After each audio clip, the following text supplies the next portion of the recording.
नमस्कार माझ्या प्रिय मित्रमैत्रिणींनो, आज आपण आलो आहोत श्री क्षेत्र पंढरपूर येथे। या ठिकाणी आज आपण होळकर वाड्याला भेट देणार आहोत। पुण्यश्लोक अहिल्यादेवी होळकर यांच्या काळात बांधलेला हा वाडा आहे आणि या ठिकाणी आज आपण भेट देतोय।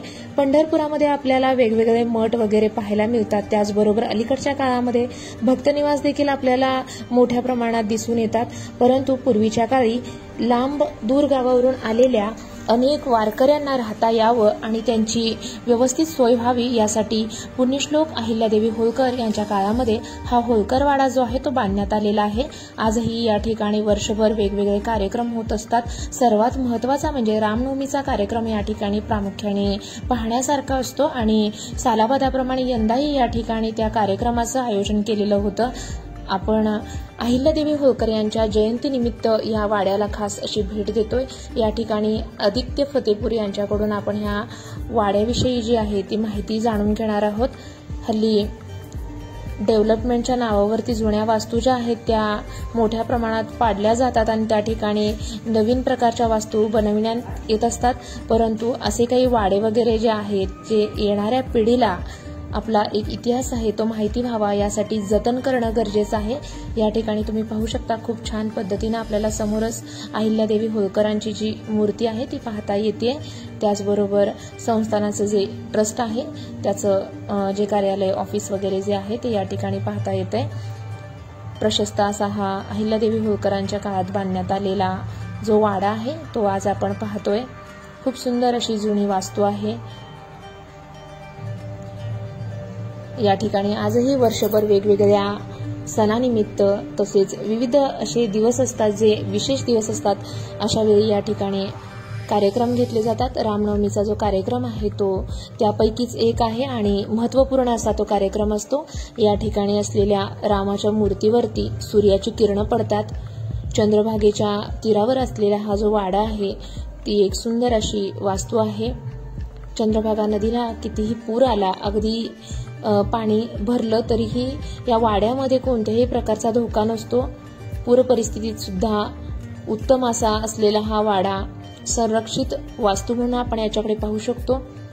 खूप छान पद्धतीनं आपण या वाड्याला भेट दिल्यानंतर ही वास्तू जी आहे ती आपलं मन प्रसन्न करणारी आहे। यामध्ये असलेलं रामाचं जे छोटंसं मंदिर आहे ते देखील आपल्याला आपलं लक्ष वेधून घेत असतं। प्रशस्त असा असलेला पंढरपूरमधला हा होळकर वाडा एक जुनी वास्तू आहे आणि ती यापुढे देखील पुढच्या पिढीला पाहता यावी यासाठी तिचं जतन करणं गरजेचं आहे। पुण्यश्लोक राजमाता अहिल्यादेवी होळकर यांचा पंढरपूरकराचा फार जिव्हाळ्याचा संबंध होता। अहिल्यादेवींनी 1768 मध्येच पंढरपूर येथे हा भव्य दिव्य असा वाडा बांधला आणि भाविकांच्या सेवेसाठी हा वाडा उपलब्ध करून दिला। विठ्ठल रुक्माईच्या चरणी अहिल्यादेवींनी खूप मोठं दान दिलेलं आहे, याचे पुरावे येथील बडे उत्पादनांच्या कडे उपलब्ध आहेत। अहिल्यादेवींचा दानधर्म हा देशामध्ये सर्वश्रेष्ठ दानधर्म मानला गेला। पांथस्थ विहिरी, घाट, मंदिरं यांचा जीर्णोद्धार तर केलाच, परंतु वारकऱ्यांच्यासाठी, भाविकांच्यासाठी कन्याकुमारीपासून काश्मीरपर्यंतच्या सर्व तीर्थक्षेत्राच्या ठिकाणी अहिल्यादेवींनी एक आगळं वेगळं स्वतःचं असं धर्मशाळा बांधून निवासाची सोय केलेली आहे। पंढरपूरमधील हा वाडा साधारण 2 एकरामध्ये हा वाडा बांधलेला आहे। या वाड्यामध्ये राम मंदिर, मारुती मंदिर, गरुडाचं मंदिर आहे, शिव मंदिर आहे आणि दत्त मंदिर आहे। या वाड्यामध्ये साधारण दरवर्षी फार मोठे उत्सव साजरे होतात। रामनवमीचा उत्सव तर हा पंढरपूरकरांचा एक दिव्य सोहळाच असतो। यावर्षी प्रतिवर्षीप्रमाणे यावर्षी मोठा रामनवमीचा उत्सव साजरा झाला।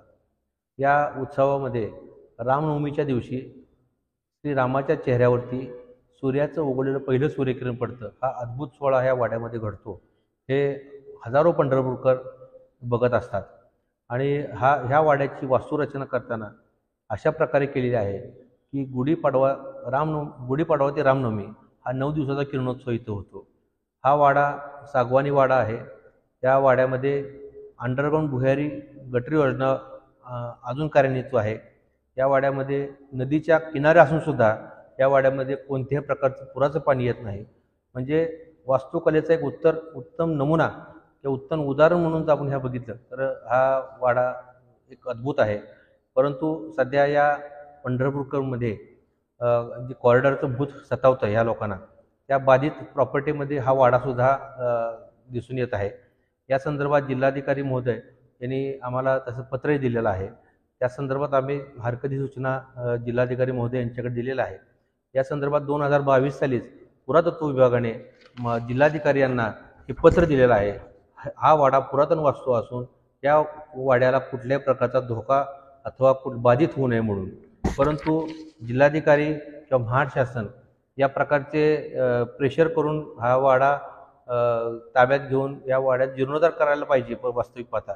परंतु आता जिवंत उदाहरण आहे नांदूर ममदेश्वर जिल्हा नाशिक येथे अहिल्यादेवींचा वाडा असलेला हा एका पुजाऱ्याने तिथल्या बळकावला आणि त्यावर बोगस नावं लावून बोगस संमती दाखवून तो नावावर केला, परंतु अर्धवट सिद्ध असल्यामुळे तो अजून तिथे पेंडिंग आहे. तो वाडा पाडण्याचा घाट घातला, फार मोठं आंदोलन उभं राहिलं आणि वास्तविक पाहता या वाड्यासंदर्भात सुद्धा शासनाचे हेच धोरण दिसून येईल असं वाटतंय.